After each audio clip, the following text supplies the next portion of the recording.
गुण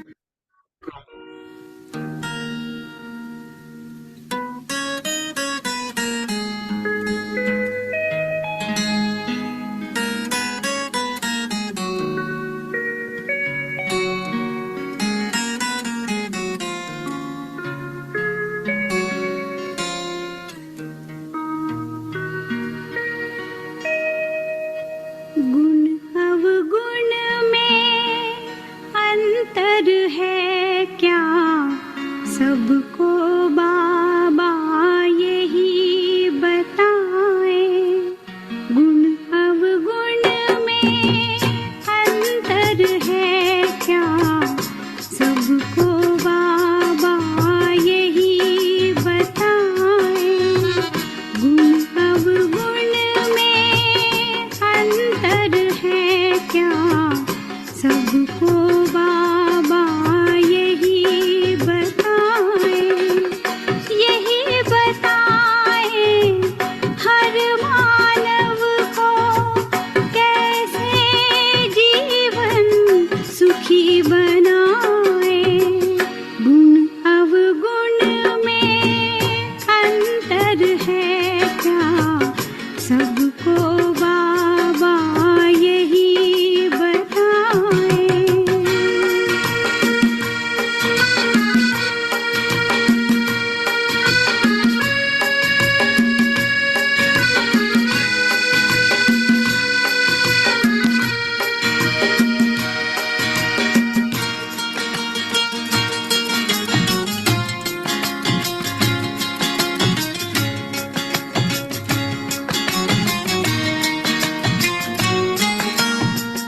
छोटी सी बात है, छोटी सी बात है, समझो तो समझ में आए।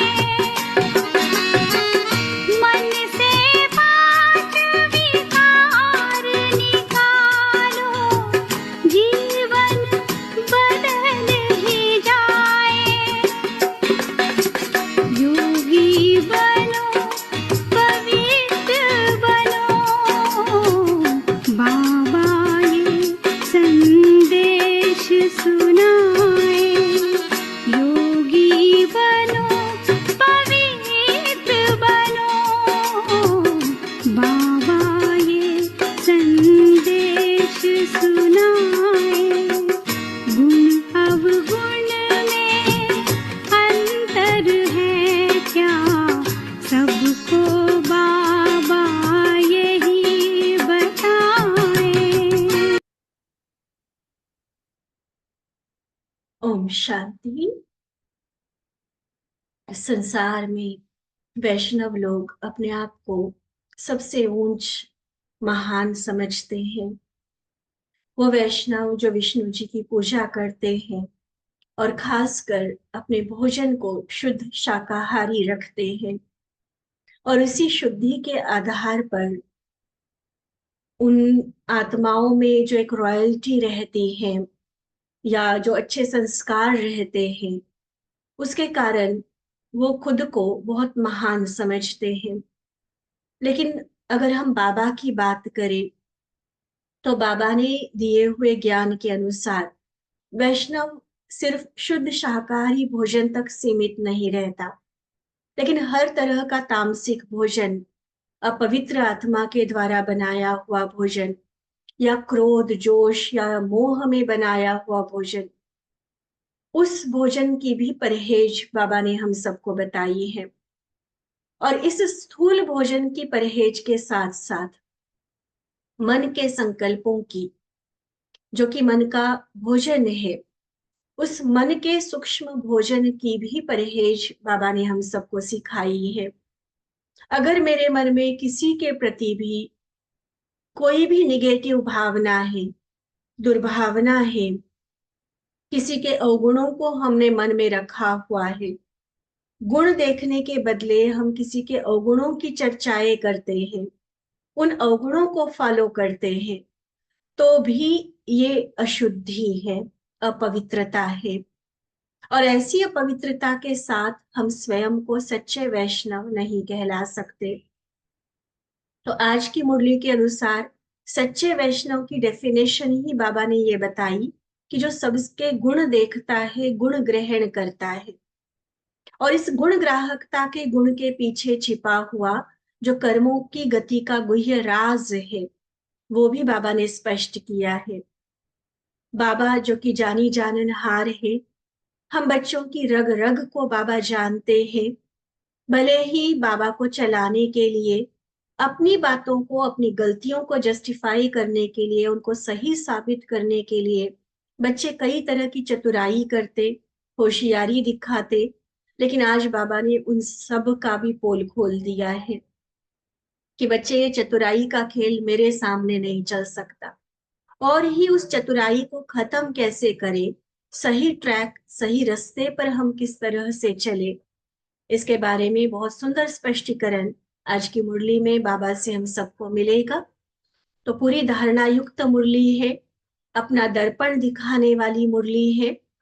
तो बड़े ध्यान से सुनेंगे और जैसा बाबा चाहता है वैसा हम अपने आप को बनाते जाएंगे। मुरली सुनने की विधि के अनुसार बाबा को अपने सामने देखते हुए, बाबा की वरदानी दृष्टि खुद पर अनुभव करते हुए हम यह महावाक्य सुनेंगे। 29 मार्च 1982 की बाबा की यह मुरली, जिसका सार है सच्चे वैष्णव अर्थात सदा गुणग्राहक। वैष्णव की परिभाषा क्या बताई? सच्चे वैष्णव अर्थात सदा गुणग्राहक। तो गुणों के सागर शिव बाबा हम सभी गुणमूर्त बच्चों के प्रति बोले, आज बाप दादा माला बना रहे थे। कौन सी माला?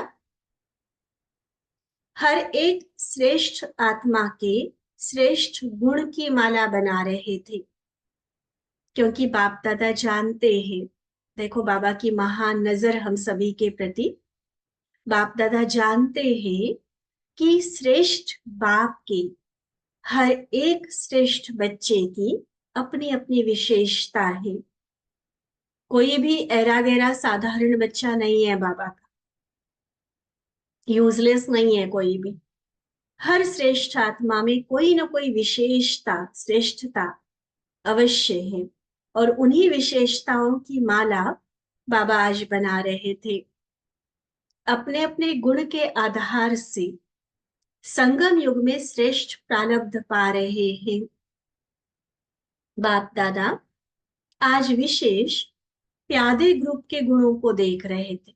प्यादे, जिसको कोई कुछ नहीं समझता, लेकिन बाबा की नजरों में वो भी महान से महान है। प्यादे माना भले सेवाओं में महारथी नहीं है, भले उस तरह की ज्ञान की समझ नहीं भी होगी, लेकिन है तो शिव शक्ति सेना में शामिल, है तो राम की सेना में, तो अवश्य विशेषता है। तो उन विशेषताओं को, उन गुणों को बाबा देख रहे थे। चाहे पुरुषार्थ में लास्ट ग्रुप कहा जाएगा, लेकिन उन्होंने भी विशेष गुण जरूर है। देखो बाबा प्यादे में भी गुण देख रहे हैं, और कई बार हमारी हालत ये हो जाती है कि हम महारथियों में भी अवगुण निकालने लग जाते हैं। उसके गुणों को नहीं देखेंगे, उसमें ये कमी है, वो ऐसा बोलती है, वो ऐसा करता है। क्या है? सीखे हम बाबा से। लास्ट ग्रुप प्यादे, और उनकी भी विशेषता बाबा आज वर्णन कर रहे हैं कि वो विशेष गुण जो जरूर है ही है, वही विशेष गुण उन आत्माओं को बाबा का बनने में विशेष आधार है। तो बाप दादा पहले नंबर से लास्ट नंबर तक नहीं गए, लेकिन लास्ट से शुरुआत किया, लास्ट से फर्स्ट तक गुण देखे। बिल्कुल लास्ट नंबर में भी गुणवान थे। परमात्मा संतान और कोई गुण न हो, ये हो नहीं सकता। आपसी अलौकिक परिवार में संबंधों को ठीक करने का सबसे इंपॉर्टेंट फॉर्मूला है ये। जो अभी बाबा ने महावाक्य बोला, बड़े बड़े अक्षरों में अपने पास नोट करो। परमात्मा संतान और कोई गुण न हो, ये हो नहीं सकता। गुण होगा ही होगा, और उसी गुण के आधार से ब्राह्मण जन्म में जी रहे हैं, अर्थात जिंदा है। ड्रामा अनुसार उसी गुण ने ही ऊंचे ते ऊंचे बाप का बच्चा बनाया। उसी गुण के कारण प्रभु पसंद बने, इसलिए गुणों की माला बना रहे थे। ऐसे ही हर ब्राह्मण आत्मा के गुण को देखने से श्रेष्ठ आत्मा का भाव सहज और स्वतः इमर्ज होगा, क्योंकि गुण का आधार है ही श्रेष्ठ आत्मा। देखो, किसी भी आत्मा में हम कोई विशेषता देखते हैं, कोई खास गुण किसी का, कोई खास खूबी किसी की हमें दिखाई देती है, उसके लिए कितना श्रेष्ठता का भाव ऑटोमेटिकली मन में आ जाता है कि कितनी अच्छी आत्मा है। कब आया अच्छी आत्मा, श्रेष्ठ आत्मा, ये वाला भाव कब आया?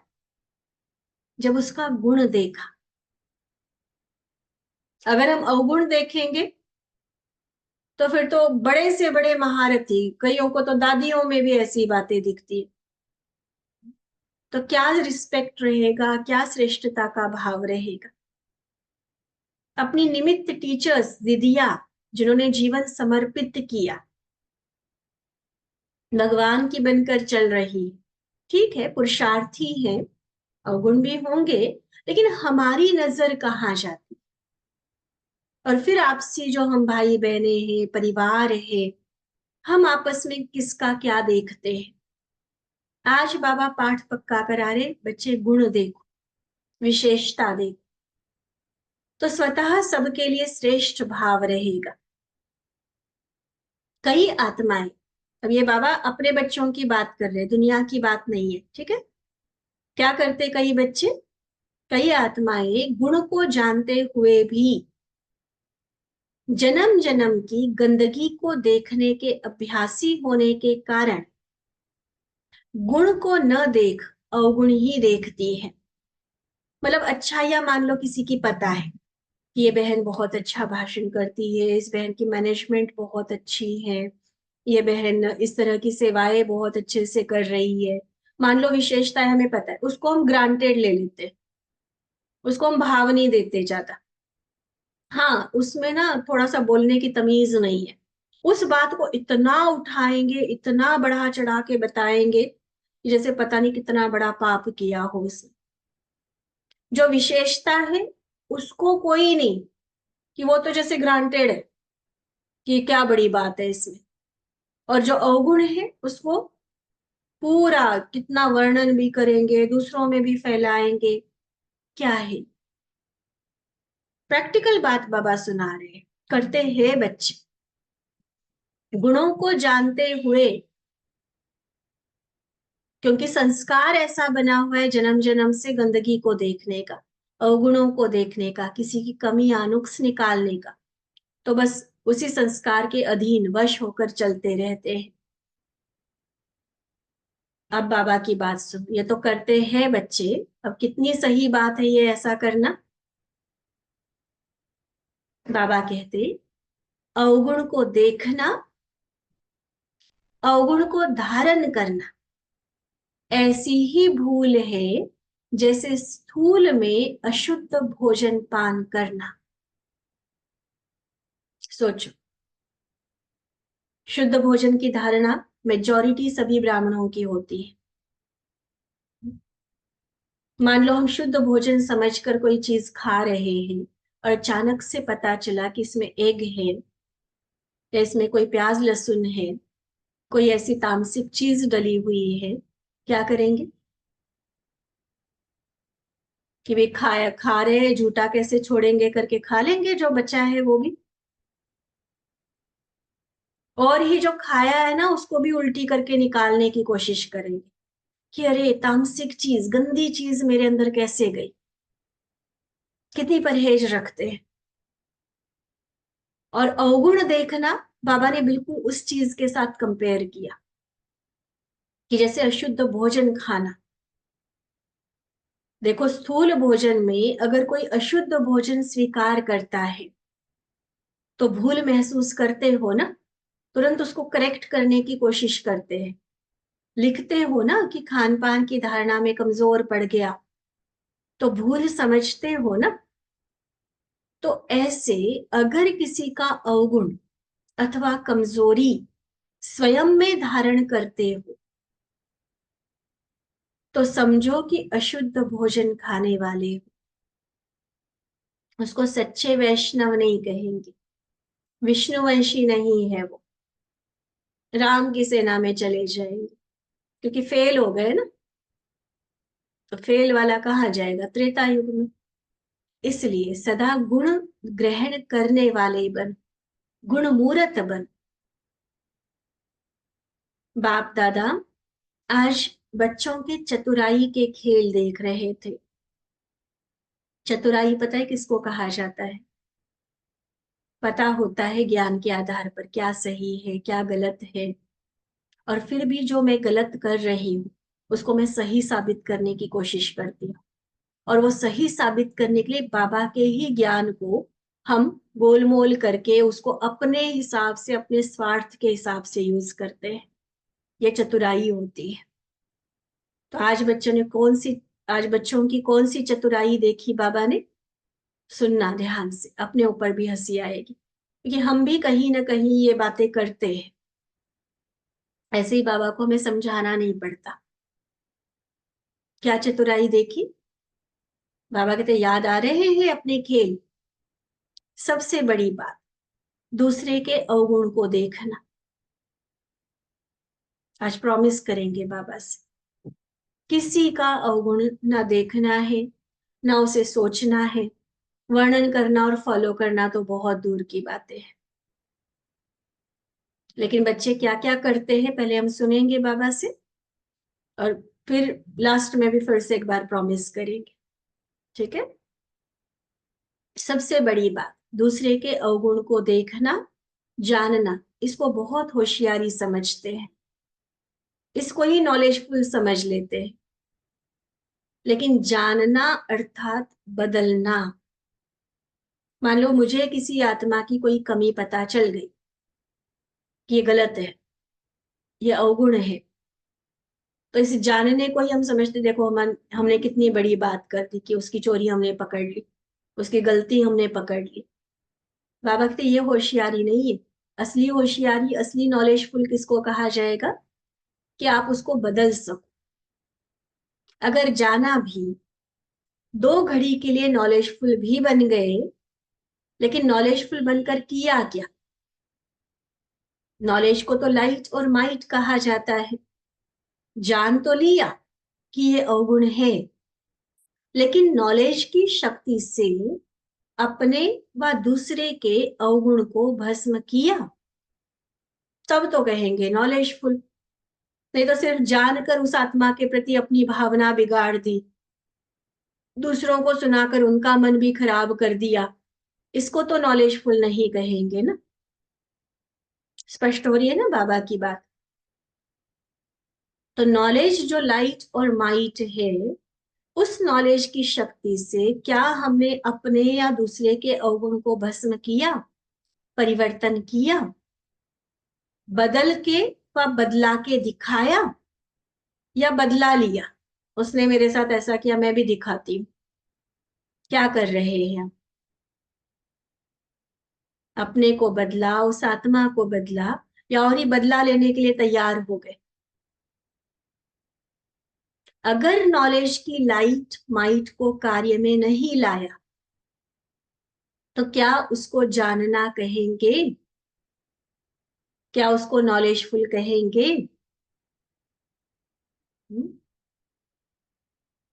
उस नॉलेज का फायदा ही क्या?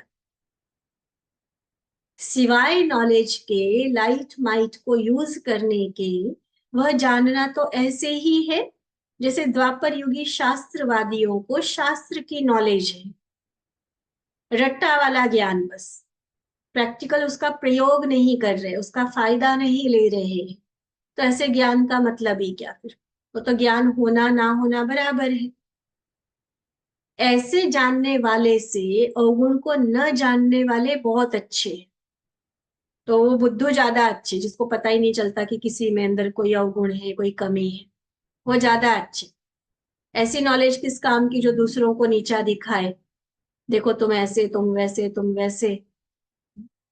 ऐसों से तो वैसे ही सारे किनारा कर लेते हैं। जो ज्यादा कमियां निकालता है ना सबकी, क्या होता है देखो, लौकिक में भी देखो, अलौकिक में भी देखो। इसे तो न जानने वाले बाबा कह रहे हैं अच्छे, कम से कम अपने आप में तो चल रहे हैं। ब्राह्मण परिवार में आपस में ऐसी आत्माओं को हंसी में बुद्धू कह देते हैं। आपस में कहते हो ना, तुम तो बुद्धू हो, तुम्हें तो कुछ पता ही नहीं चलता, कुछ जानते नहीं हो। लेकिन बाबा कहते इस बात में बुद्धू बनना अच्छा है। न अवगुण देखेंगे, न धारण करेंगे, न वाणी द्वारा वर्णन कर पर चिंतन की लिस्ट में आएंगे। तो अच्छी बात है ना ये तो। ऐसा बुद्धू बनना तो अच्छा है। और जो जानते हैं ज्यादा ही, कुछ सिस्टम ऐसा चल रहा है, आपको क्या पता अंदर क्या क्या होता है, आपको क्या पता मधुबन में क्या क्या चल रहा है, कुछ ज्यादा ही नॉलेजफुल बन जाते हैं। फिर उन्हीं बातों का चिंतन, उन्हीं बातों का वर्णन, अपनी मन बुद्धि भी खराब और जिसको सुनाएंगे उसको भी खराब करेंगे। ऐसी होशियारी, ऐसी नॉलेज किस काम की? नॉलेज को तो लाइट कहा जाता, नॉलेज को माइट कहा जाता, कहाँ प्रयोग किया उसका? देखो बाबा की बातों को डीपली समझते जाए। बाबा कहते अवगुण तो किचड़ा है ना, अगर देखते भी हो तो मास्टर ज्ञान सूर्य बन किचड़े को जलाने की शक्ति है, तो शुभ चिंतक बनो। बुद्धि में जरा भी किचड़ा होगा, किसी के अवगुणों को मन में रखा हुआ होगा, ये बंदा ऐसा, ये बहन ऐसी, ये भाई ऐसा, ये सिस्टम ऐसा, वहां ये होता, वहां ये करते, थोड़ा भी अवगुण मन में रखा होगा तो शुद्ध बाप की याद टिक नहीं सकेगी। भक्ति में भी जड़ मूर्ति या जड़ तस्वीर भी कहीं देवी देवताओं की रखनी होती है ना, कितनी साफ सफाई शुचिता का ध्यान रखते हैं। की है ना हम सब ने भक्ति। और यहाँ चैतन्य रूप में दिल में मैं कहती हूँ कि मुझे भगवान को बसाना है। एक क्षण, एक पल के लिए भी बाबा मुझसे दूर ना जाए, बाबा के साथ का अनुभव करना है, उसका प्यार लूटना है, उससे शक्ति लेनी है। और उसको बिठाने की जगह कौन सी दे रहे? जिस दिल में दूसरों के अवगुणों का किचड़ा भरा हुआ है। कैसे टिकेगा बाबा? टिक सकता है? देखो, रियलाइज करने वाली बात है ये, सिर्फ हाँ ना कहने वाली नहीं। अंदर से फील करो, जो हम बाबा से चाहते, बाबा को साथ रखना चाहते हैं, और फिर एक दूसरे के अवगुण रखे हुए मन में, ऐसे ऐसे भाव है एक दूसरे के प्रति मन में, तो शुद्ध बाबा की याद टिक कैसे सकती? फिर प्राप्ति भी नहीं कर सकेंगे। गंदगी को धारण करने की एक बार अगर आदत डाल दी तो बार बार बुद्धि गंदगी की तरफ न चाहते भी जाती रहेगी। ये ना प्रैक्टिकल अनुभव करके देखा है हमने तो। अपने आप में रहो, अपनी सेवाओं में व्यस्त रहो, जो बाबा ने कार्य सौंपा, जो बड़ों ने ड्यूटी दी, उसके हिसाब से चलते चलो, अपनी उन्नति के प्लान बनाते चलो, सेवाओं की वृद्धि के प्लानिंग में रहो। जितना शुद्ध बातों में, ज्ञान की बातों में, सेवाओं की प्लानिंग में बुद्धि को बिजी रखते हैं, ऐसे लगता है जैसे उड़ रहे हैं बस। हमारे जैसा खुश नसीब, हमारे जैसा भाग्यशाली कोई नहीं। इतना बाबा का प्यार, इतनी मदद, इतने वरदान अनुभव होते हैं। और वही अगर जो बाबा ने आज कहा, इस तरह की चतुराई के खेल में जाने अनजाने में अगर एक दूसरे के प्रभाव में आकर फंस जाते, मान लो मुझे खुद से आदत नहीं है गलत किसी का देखने की, लेकिन मेरा संग ऐसा है जो बार बार मुझे किसी की बातें सुना रहे, तो धीरे धीरे क्या होगा, मुझे भी वो आदत पड़ गई कि मैं उस बहन की कमी निकालूं, उस सेंटर की कमी निकालूं, उस भाई बहन के लिए कुछ नुक्स निकालूं। और वो आदत पड़ गई तो पढ़ते पढ़ते फिर स्थिति बिगड़ने लगती है, फिर सेवा भी भारी लगने लगती है, फिर आपस में भी कहीं ना कहीं टकराव, मनमुटाव, कोई ना कोई ऐसी बातें आती जाती। फिर ब्राह्मण जीवन जो मौजों की जीवन है, वो टेंशन वाली लाइफ बन जाती है, बोझ वाली लाइफ बन जाती है। कल भी हम किसी से बात कर रहे थे, बहुत अच्छी सेवाएं अपने सुना रहे थे, हमने ये सेवाएं की, हमने ये सेवाएं की, और फिर साथ में सुना रहे कि आपको क्या पता ये दिन हमारे कैसे बीते, कितने डिप्रेशन में हम रहे, कितना मन को टेंशन रहा, ये रहा। तो मैं मन में सोच रही थी कि एक तरफ ये अपनी सेवाओं का विस्तार सुना रहे हैं और दूसरी तरफ मन की स्थिति तो जीरो है।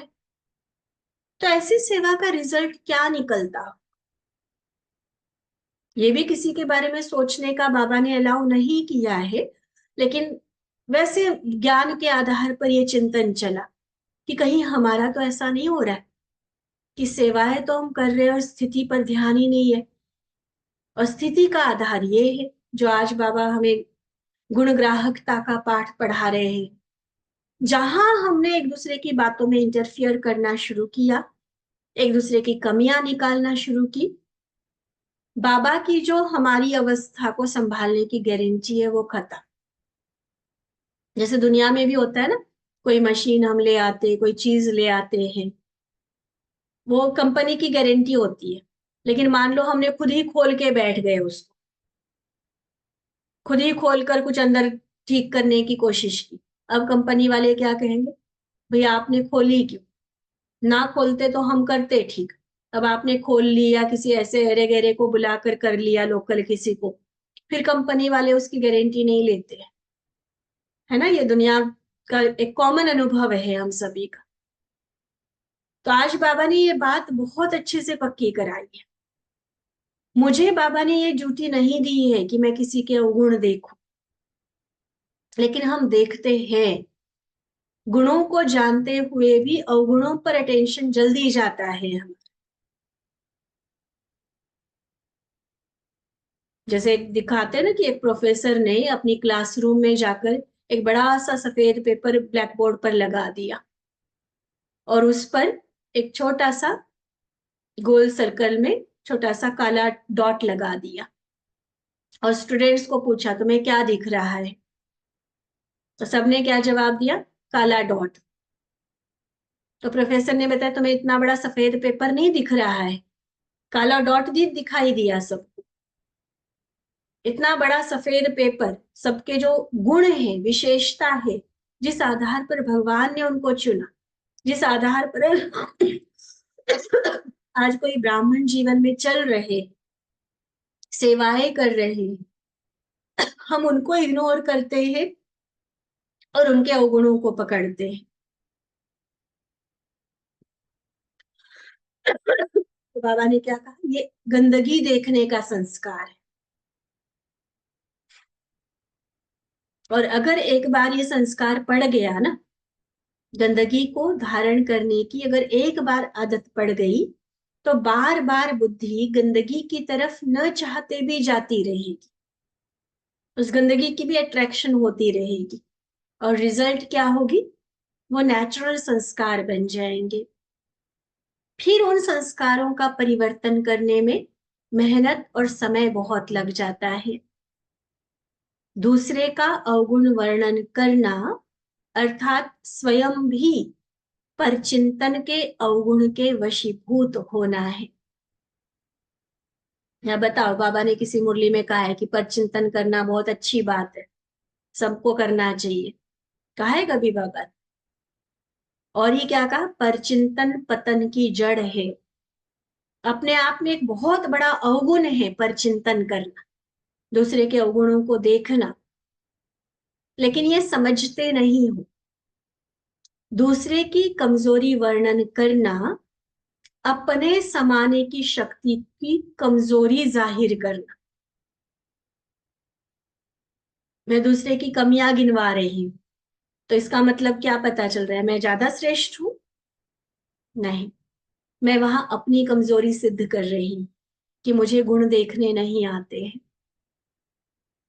किसी भी आत्मा को सदा गुण मूरत से देखो। अगर किसकी कोई कमजोरी है भी, मान लो कोई कमजोरी सच में ऐसी है, दिखाई दे रही है, उससे यज्ञ को नुकसान पहुंच सकता है, मर्यादा के विपरीत कोई कार्य है, किसी की कोई कमजोरी है, मर्यादा के विपरीत कार्य है, तो बाप दादा की निमित्त बनाई हुई सुप्रीम कोर्ट में लाओ। बाबा ने जिनको निमित्त बनाया है डिसीजन लेने की, उनके सामने वो बात रख दो पूरी शुभ भावना से। खुद ही वकील और जज नहीं बन जाओ।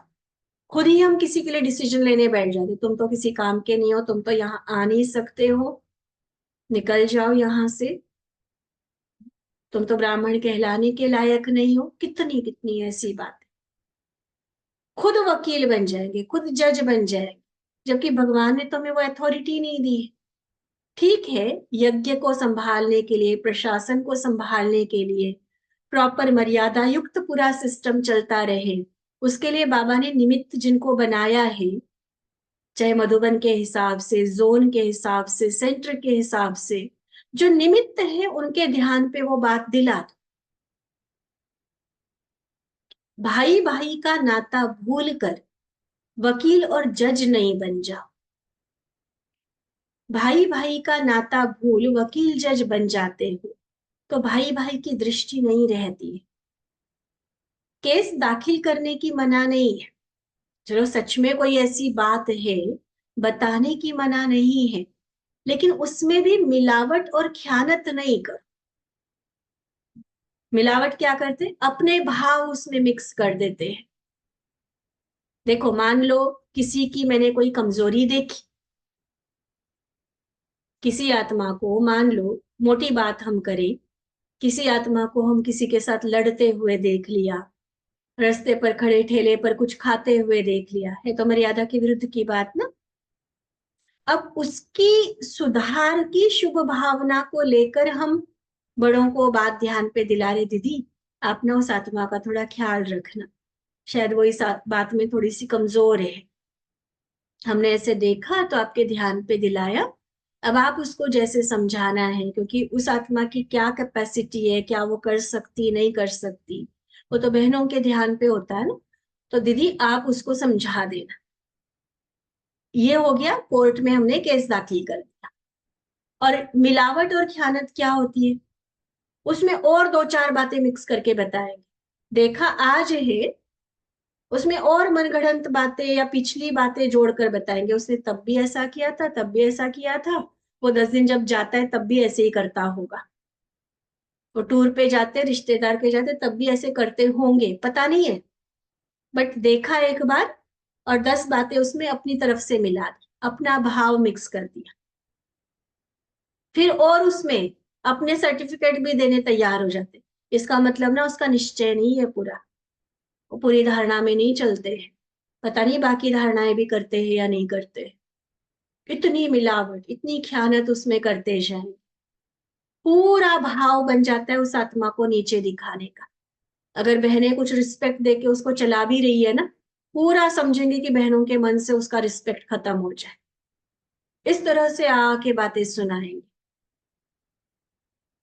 बाबा की बात समझ रहे हैं ना? बताना, उस आत्मा के प्रति सुधार की शुभ भावना रखते हुए बड़ों के ध्यान पे वो बात देना एक बात है, और किसी को नीचा दिखाने के लिए फिर उसमें अपने उसके साथ रिलेशन खराब नहीं है। देखो, जिसके साथ अच्छा संबंध होगा ना उसकी कंप्लेंट कोई नहीं करेगा, किसकी करेंगे? जिसके साथ बनती नहीं है, ताकि बहन जी के माइंड से उसके लिए रिस्पेक्ट खत्म हो जाए। तो ये होती है मिलावट और खयानत। बाबा कहते बताने की मना नहीं है, लेकिन मिलावट और खयानत उसमें नहीं करो, जितना हो सके शुभ भावना रखो, शुभ भावना से इशारा दे दो। ना अपने मन में रखो,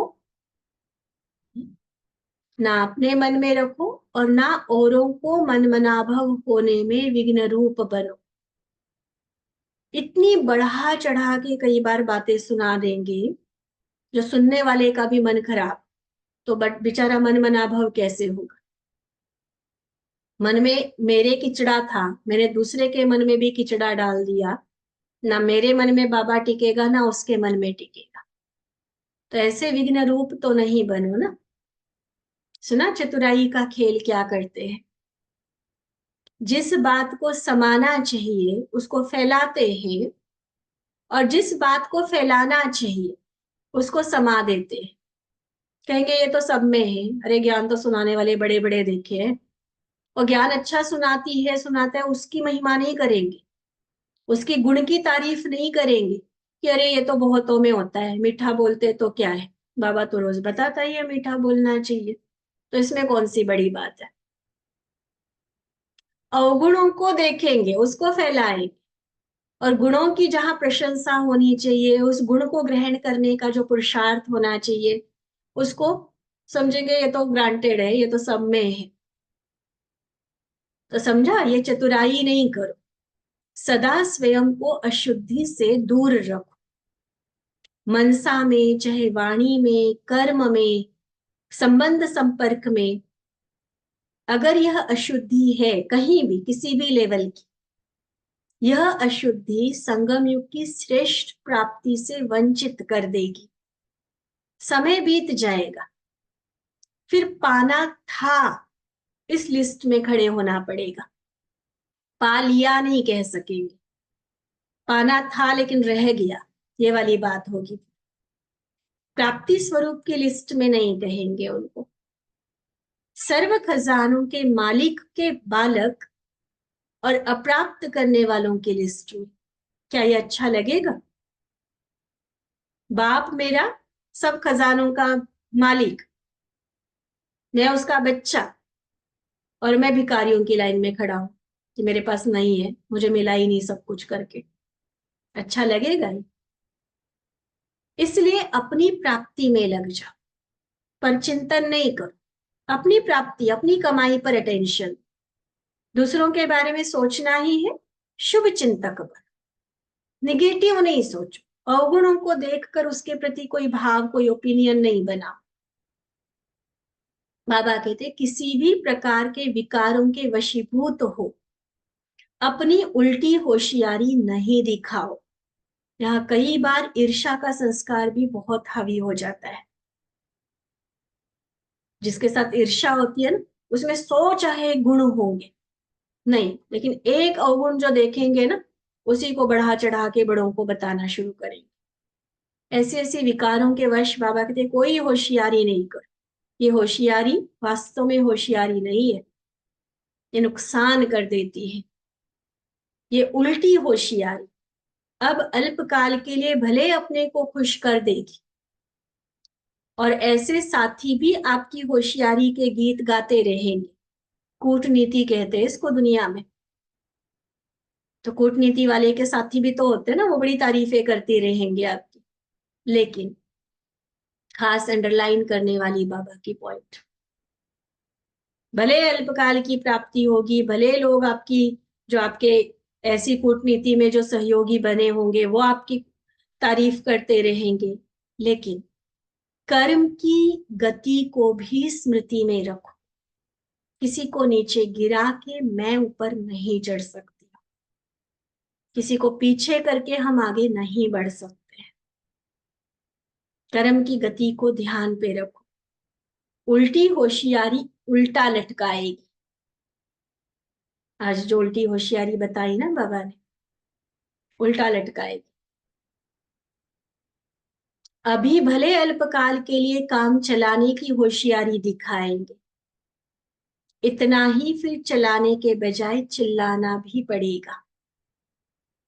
कई ऐसी होशियारी दिखाते हैं कि बाप दादा दीदी दादी को भी चला लेंगे। बाबा क्या कहेगा तो दीदियां क्या कहेंगी आपको, आपने जो आकर एक्सक्यूज दिया हम मान जाएंगे। चला लोगे, ये सब तरीके आते हैं। अल्पकाल की उल्टी प्राप्ति के लिए मना भी लिया, चला भी लिया, लेकिन पाया क्या और गवाया क्या? जरा हिसाब करके देखो, तोल के देखो। 2-3 वर्ष मान लो नाम पा भी लिया, आपको बड़ा अच्छा अच्छा सबने कह दिया, कोई पद पोजीशन मिल भी गया, लेकिन अनेक जन्मों के लिए श्रेष्ठ पद से नाम गवा दिया, तो पाना हुआ या गवाना? क्या कहेंगे, फायदा हुआ या नुकसान हुआ? और चतुराई सुनावे? कहा ना शुरू में, पूरे पोल खोले हैं आज बाबा ने। एक तो गुणों को जानते हुए गुणों को इग्नोर करते अवगुण देखते हैं। दूसरा, बड़ों को रिपोर्ट करनी है लेकिन शुभ भावना से करने के बदले उसमें अपनी मिलावट ख्यानत कर देते हैं। अल्पकाल की होशियारी से भले कुछ पा भी लेते हैं, लेकिन कितना कुछ अविनाशी पद के प्राप्ति को गवा देते हैं। ऐसी ऐसी चतुराइयां बाबा आज सुना रहे थे। अपनी बातों के जाल में फंसाकर दीदी दादी को क्या, बाप दादा को भी कन्विंस कर देंगे। जैसे कहते हैं ना दुनिया की भाषा में, अपना उल्लू सीधा करना। ये चतुराइयां करते हैं, जज वकील बन जाते एक दूसरे की। कितनी सारी चतुराइयां सुनाई देखो बाबा ने। और सुनावे ऐसे समय पर फिर ज्ञान की पॉइंट को यूज करते हैं, क्योंकि अपनी बात को सही सिद्ध करना है ना। तो क्या करेंगे, बाबा की ही मुरली की बातें उठाकर वो सुनाएं कि अभी प्रत्यक्ष फल तो पालो, भविष्य में देखा जाएगा। अभी तो नाम मान शान मिल जाए, भविष्य का तो फिर भी बाद में देखा जाएगा। बाबा ने कहा है ना कि तुम्हें प्रत्यक्ष फल भी मिलता है, तो हम प्रत्यक्ष फल पा रहे हैं। देखो ज्ञान की उल्टा यूज कर लिया। बाबा समझाते प्रत्यक्ष फल अतीन्द्रिय सुख का है, सदा का है, अल्पकाल का नहीं। ये नाम मान शान मिलेगा, ये कब कहा था बाबा ने प्रत्यक्ष फल के रूप में? किसी भी मुरली में नहीं है। चाहे सारी साकार मुरलियों को उठा के देख लो, चाहे जितनी अव्यक्त मुरलियां 50 साल बाबा की चली है वो उठा के देख लो। कभी बाबा ने ये थोड़ी कहा है कि तुमने जो अंदर का पुरुषार्थ कर रहे हो उस आधार से तुमको बाहर का नाम मान मिलेगा, कोई पोजीशन मिलेगा, कोई इंचार्ज बनाया जाएगा, कोई कोऑर्डिनेटर बनाया जाएगा। ये थोड़ी ना पुरुषार्थ का प्रत्यक्ष फल है। सब तुम्हारे प्रभाव में चलेंगे, तुम्हारी हांजी में हांजी मिलाएंगे, ये थोड़ी प्रत्यक्ष फल है। प्रत्यक्ष फल है आंतरिक अतीन्द्रिय सुख, वो भी सदाकाल का। एक्चुअली प्रत्यक्ष फल ये अल्पकाल की जो बातें पूछ पूछ खातिरी होती है ये नहीं है। कोई कितना भी प्रत्यक्ष फल खाने का चैलेंज करे, लेकिन अल्पकाल के नाम से और खुशी के साथ साथ बीच में असंतुष्टता का कांटा फल के साथ जरूर खाते रहे। बहुत गहरी है मुरली बाबा की। मान लो नाम मान शान मिल रहा है, मान लो दूसरों को कहने को ये कह रहे कि ये हमारी की हुई त्याग तपस्या का फल हमें मिल रहा है, ये प्रत्यक्ष फल बाबा हमें दे रहा है, क्योंकि हमारा पुरुषार्थ बहुत श्रेष्ठ है, हमारी साधना बहुत श्रेष्ठ है, इसलिए बाबा मुझे दे रहा है, इसलिए बाबा मुझे दे रहा है। दूसरों को चाहे कन्विंस करा दे, लेकिन अंदर ही अंदर दिल में असंतुष्टता का भाव वो कांटे की तरह चुभता जरूर रहेगा। और ये गहरी रियलाइजेशन वाली बात है। दूसरों को आप कन्विंस कर दोगे, दूसरों को हम उनको दिलासा दिला देंगे, उनको चला देंगे। बाबा ने कहा ना, दादी दीदी क्या बाबा को भी चला लेंगे, लेकिन अंदर जो असंतुष्टता का भाव रहेगा, कि अंदर खुद का दिल तो गवाही देगा ना कि मर्यादा के विरुद्ध चले, असली ज्ञान के हिसाब से नहीं काम किया है हमने, तो अंदर असंतुष्टता का भाव रहेगा। मन की प्रसन्नता व संतुष्टता का अनुभव नहीं कर सकेंगे। इसलिए ऐसे गिरती कला की कलाबाजी नहीं करो। बाप दादा को तो ऐसी आत्माओं पर तरस आता है। देखो जानते बाबा सब कुछ है, चाहे चलाने को चलाने वाला समझ लेता होगा कि बाबा को भी चला दिया, जानता सब कुछ है, लेकिन बाबा गुस्सा नहीं करता। बाबा को तरस आता है कि बनने क्या आए और बन क्या गए। तो सदा यह लक्ष्य रखो कि जो कर्म कर रहा हूं, क्या यह प्रभु पसंद कर्म है। नोट करो ये चेकिंग पॉइंट अपने पास। जो कर्म कर रहा हूं, क्या यह प्रभु पसंद कर्म है। बाबा को पसंद है, बाबा मुझे देख रहा है। तो मदद चाहिए होते तो कितना सोचते कि हाँ बाबा देख रहा है, बाबा साथ है। तो गलत काम करते हुए नहीं याद रहता कि बाबा देख रहा है, बाबा को पसंद आएगा या नहीं आएगा। अच्छा काम करते, सेवा करते तो बड़ा लगता कि बाबा तो मुझे शाबाश देगा, तो सजा नहीं याद रहती। इसलिए बार बार चेक कि जो भी कर रहे हैं, बोल रहे हैं, जैसे चल रहे हैं, क्या बाबा को पसंद है। ये गीत है ना, गाते हैं कि जो तुमको हो पसंद वही बात करेंगे। तो पसंद के अगेंस्ट क्यों जाते। बाबा ने आपको पसंद किया, तो अब बच्चों का काम क्या है। हर कर्म बाप पसंद, प्रभु पसंद करना। जैसे बाबा गुण मालाएं गले में पहनते हैं, शुरू में ही बाबा ने ये बात कही थी ना, प्यादे के भी गुण देखते हैं बाबा। तो ऐसे आप बच्चे भी गुण माला पहन, एक दूसरे के गुणों को देखो। कंकड़ों की माला क्यों पहनते हो, अवगुण रूपी पत्थर क्यों चुनते हो। रत्नों की माला पहनो ना। अरे इतने बड़े बाप के बच्चे हो, कंकड़ की माला क्यों पहनेंगे। आजकल पहनते हैं ना एक्सेसरीज में, स्टोन्स की मालाएं होती है। कलयुगी दुनिया वालों को पहनना है, पहनने दो। हमें तो बाबा ने रत्नों की मालाएं दी। अवगुणों को देखे ही क्यों। अपनी वैष्णव वाले ऊंचे पद से हम क्यों नीचे आए, दिल को गंदा क्यों करे हम। गुणों को देखो, गुणों की माला पहन। ठीक है।